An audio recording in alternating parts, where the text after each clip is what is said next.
when we did some polling at the very start of the Deaton Review, the type of inequality that most people thought was the most serious form of inequality in Britain was inequality between places.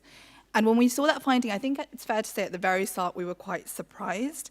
But as the work developed, as the review developed, it became really clear that it's really at the local level that the multiple types of disadvantages we've been talking about today in education, in labor markets, and health, it's at the local level that they come together to create these clusters of disadvantage that persist over generations. And I think that makes geographical inequality somewhat different from other forms of inequality.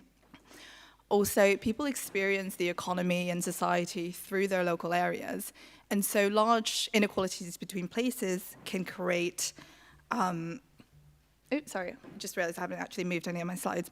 Large inequalities between places can create the sort of divergence in lived experience that pose a challenge for social cohesion and democratic institutions. So there's lots of different forms of inequality, and they all come to play on a geographical level. But today I'm going to focus on geographical inequalities in the labor market, which I think are at the root of a lot of the inequalities we see today. So I'll start by setting out some key facts about geographical inequalities in the UK and talk about how we got to where we are now. I'll then reflect on this relationship between geographical inequality and efficiency, and then finally talk about policy implications. There are really large differences in labor market outcomes across places. So in this map, I'm showing average hourly wages across local labor markets in the UK, and you see that wages in London are much higher than the rest of the country, and wages in the southeast are higher as well. And here I'm focusing just on wages, but as Tom said earlier in his talk, wages are highly correlated with other job attributes that people value. So you can think of this as using wages as a proxy for where the good jobs are in our economy. Really strikingly, wages in London are more than a third higher than wages in Manchester and Birmingham, which are the second largest cities in England. And this is striking by international standards because most developed countries have a much smaller gap in wages and productivity between the capital city and the second largest city. These differences in average wages across places reflect differences at the top of the distribution. So on this chart, I'm taking travel to work areas, ranking them by their average wage on the horizontal axis, and then plotting the distribution of wages within each travel to work area. So the bottom of the gray bars show the 10th percentile of wages across places, and you see that that's pretty much flat, right? So this is based on 2019 data, and the bottom 10th percentile of wages were around £8 to £9 everywhere, roughly in line with the minimum wage at that time. Whereas if you look at the top of those grey bars, the 90th percentile across places, there's much more variation there. So geographical inequalities are really about where high-paid workers live and where high-skilled jobs are located. Another important thing to note is that geographical inequalities in the UK are really persistent. So in this chart, I'm showing average wages across places in the decade leading up to the financial crisis, on the horizontal axis, and then plotting that against average wages in the period since, in both cases normalizing around the national average. And what you see is that those dots lie pretty much along the 45-degree line. So the relative positions of places have changed very little over a 20-year period. How did we get here? Well, a lot of this has to do with the loss of industrial jobs and the shift to the service economy. The hollowing out that Tom talked about played out very differently across places. So the industrial jobs that were lost were hugely concentrated in the North and Midlands. The low-paid jobs in service sectors like social care, like hospitality, grew pretty evenly across the country. But the high-paid service sector jobs in tech, in finance, in professional services benefit strongly from agglomeration. So they tend to cluster in one place, and in this case, they clustered in London. So for example, employment in the highest paying occupations based on their median wage back in the early 90s increased by 95% nationally, but in inner London, they increased by 240%. The thing about agglomeration effects is that they're self-reinforcing.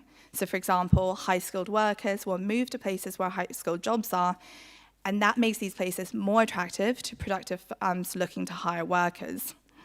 In England, we see that a third of graduates leave their hometowns by age 27, And of those who move, roughly 30% of those who grow up outside London move to London. So migration is one way in which agglomeration effects self-perpetuate. On top of that, you've got amenities emerging in successful cities that become a draw in their own right. You've got venture capital firms growing up around successful places that provide financial capital and expertise to other firms in the area. And successful cities also tend to have greater government capacity, partly because they're better funded and partly because they can draw from a wider pool of talent. More broadly, you can think about the interactions between different types of inequalities we've been talking about today as wider forms of agglomeration effects. So for example, if you're a kid growing up in London, you can look around and see the opportunities that having a good education unlocks, and that might make you more inclined to invest in education. Whereas if you're a kid growing up in a place with no high-skilled jobs available, you might rationally look around and conclude that the returns to education are low. And I think we can see some indication of this perhaps happening in the UK, where conditional on GCSE attainment, so on the horizontal axis, kids in London are more likely to pursue university education.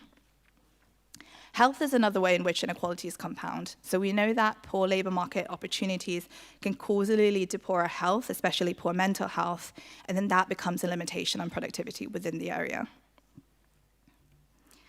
So we've had these strong market forces driving agglomeration in London, but instead of acting against these forces, government policy over the years has reinforced them and leaned into them. For example, the deindustrialization process in Britain was faster and more dramatic than lots of other countries, and the government did little to either slow the process or create other opportunities for displaced workers.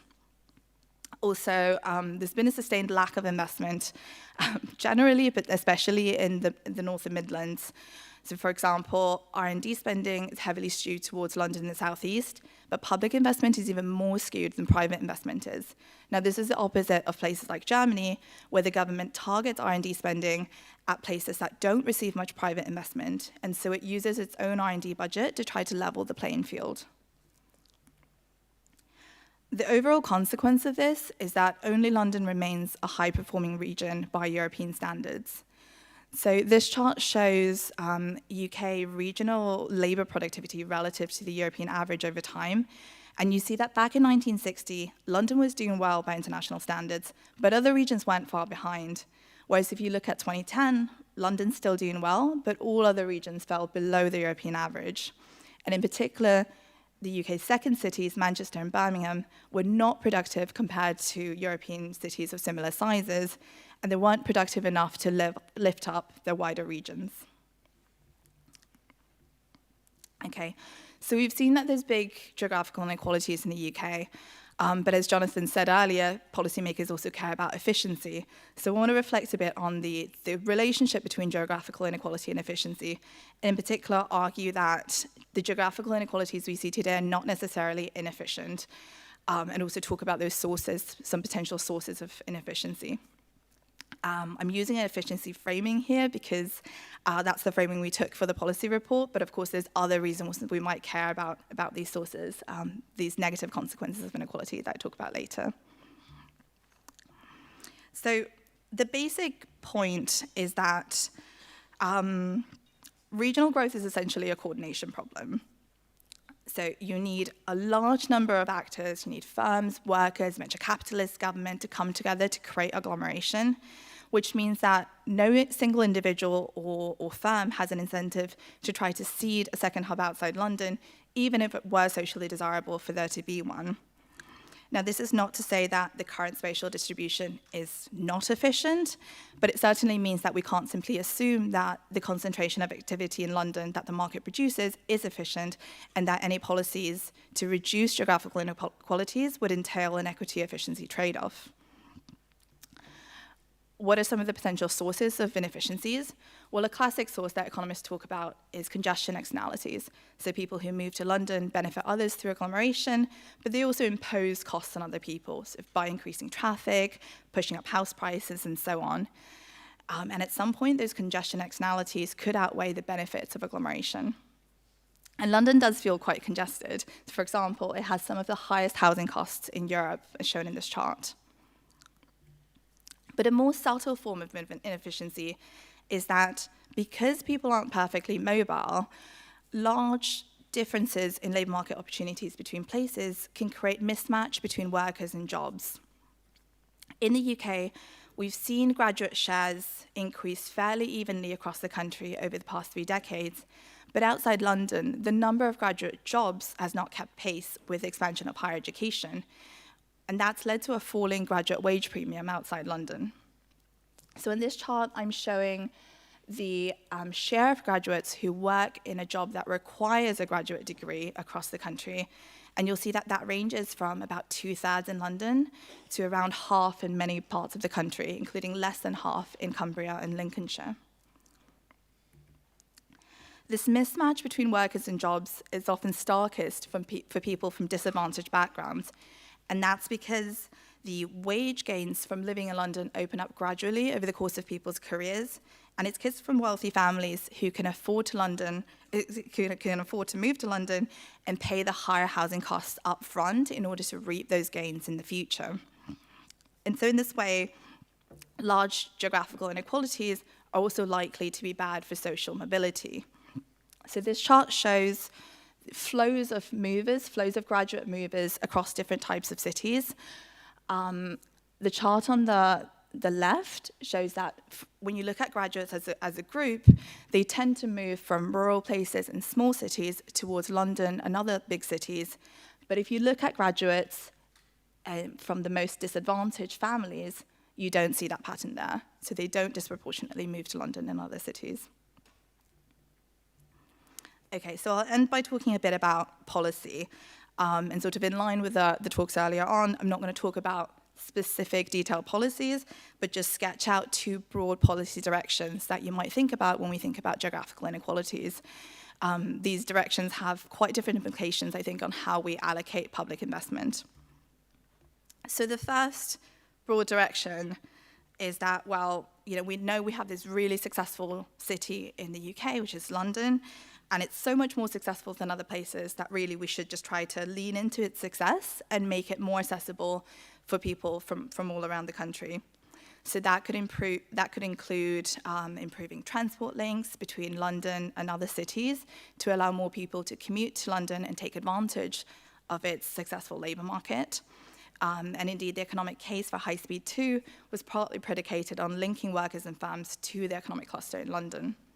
We can also think about policies to reduce mobility costs, either by trying to push down housing costs through planning reforms, making it easier to build, for example, in the Green Belt, or reducing costs of transactions, so either reducing or abolishing stamp duty.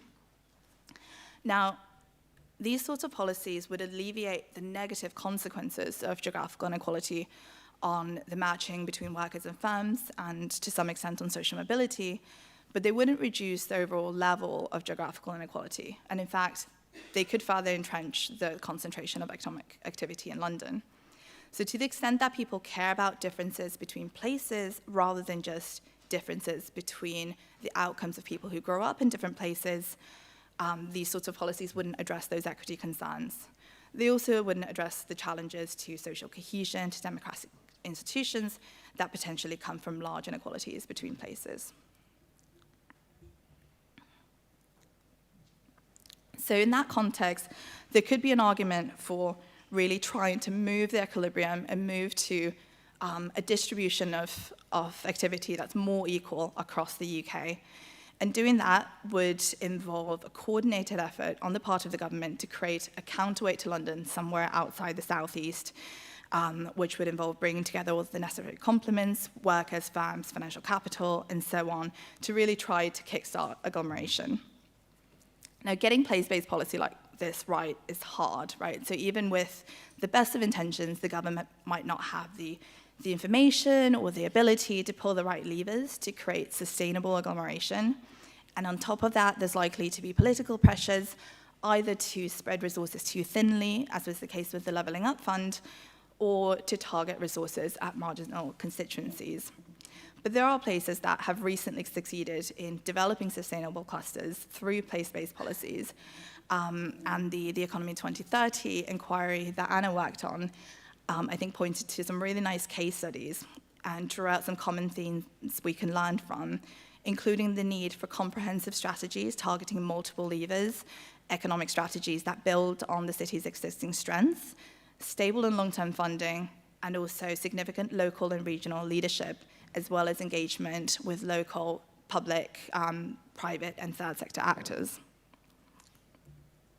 Okay, so to sum up, we've had a wide divergence in labour market outcomes across places over the past 50 years, partly due to the move to a service economy where there are strong agglomeration effects. These agglomeration effects mean that it's hard for the market to move to a different equilibrium, even if the current distribution of spatial activity is inefficient. We could alleviate some of the negative consequences of concentration in London by trying to increase access to London for people from around the country. But doing that wouldn't reduce the level of geographical inequalities themselves. And if we really wanted to reduce geographical inequality and move to a different equilibrium, that would require large-scale government intervention, pulling multiple levers at once to bring together the necessary complements to kickstart agglomeration.